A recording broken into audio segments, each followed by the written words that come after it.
remember, no? You enter this journey by love.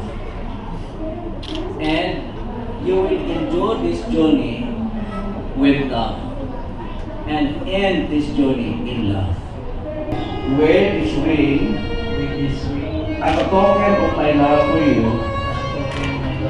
In the name of the Father, and the Son, and the Holy Ghost.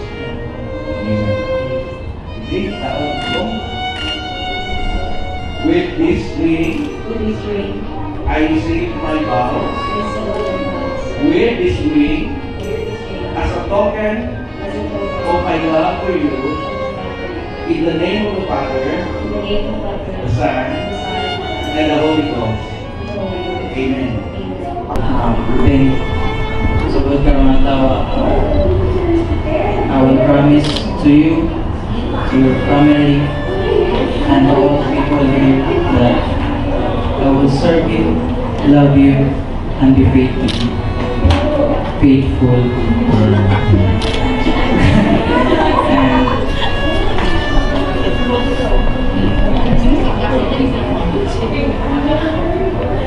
Dayon, isaan na ako sa Ginoo na yatag na ako kalipay ako lang.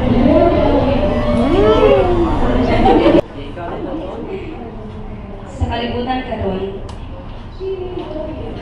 lisod kayo matagpo o kang seryosohon ka. O taman mo aman. Sa grabe na kong pag-ampo. Salamat sa Ginoo kay nitagaan ko niya yung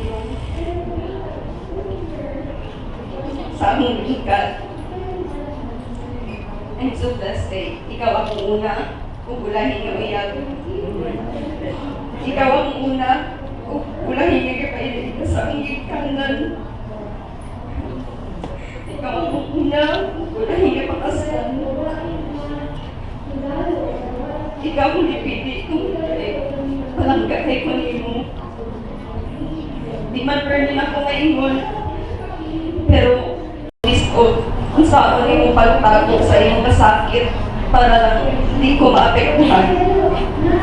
I noticed kung saan mo pagpilit sa iyong mga gusto para lang ma-prioritize ang akuha. I noticed ginaunsan mo pagpanikamot para lang ma-assure o mapalipay ko. Most importantly, I noticed nga andam ka sacrifice mo pagkalimot para sa akuha. So, Mama Lynn, Papa Sally, I promise ngayon, mauna ko si Lunglung, sama sa inyo pag-ikukma sa iya. Mama Lords, Papa Paps, nagtan ako, unsa mo kamaulungon sa usag-usag, sa napad kaayo ulo ang usag-usag. O promise na buhaton yaman ako na sa among umaabot na pamilya. Nikat from this day, I will promise to give you the three important values of the Lord: faith, hope, and love. I promise to remain faithful sa imuha na aman ka sa duol ulayo. I promise to be your channel of hope sa mga panahon of failure, kasubo, kawadon.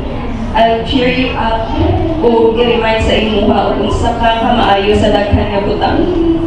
Love. I promise to love you sa kalipay o sa labi na gyud sa mga problema o pagsulay. Sa makausapa, padayon ka kang piliyon din. Tungod kay kadaampo na ko sa Ginoo. Pero ni ikaw ang tubag niya sa ako. Ikaw ang grasya sa Ginoo na di na ako mabayaran. Pero palikamot na ako o ayaw ng pingan. I love you.